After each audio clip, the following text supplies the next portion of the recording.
just recently I posted a photo on here of a black cotton plant, and it was these yellows and purples. And I talked about how there were so many elements in that photo that made it a complete image.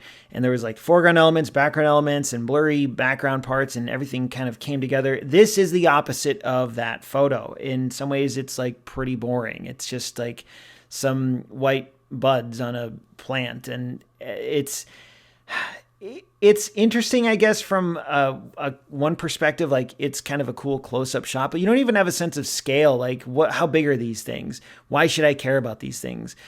Where's all the vibrancy, the color in this shot?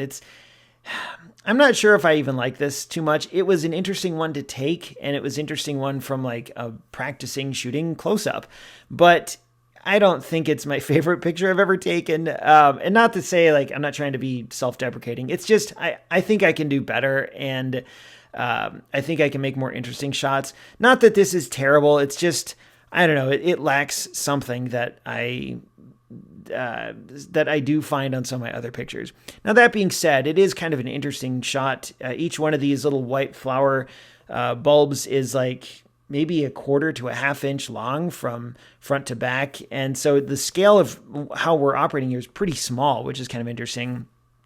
And this one that's right in the middle, almost like you're looking straight down the middle of it, that, if you notice, the front is in focus and the back is not. Like the yellow and the brown tips of the flower petals are in focus. And then behind it, like at the base, inside this little cocoon almost, that's out of focus. And that's just an example of how crazy shallow the depth of field is that we're working with here. Even though this is like a matter of, I don't know, maybe let's say a quarter of an inch or 1 centimeter, the front's in focus and the back is not. And that's with a pretty narrow aperture. Like I think I shot this at f/22. You can click through, if you're on YouTube, you can click to the blog, and then from the blog you can click on Flickr and look at the original high resolution photo and see some EXIF data like the exposure settings.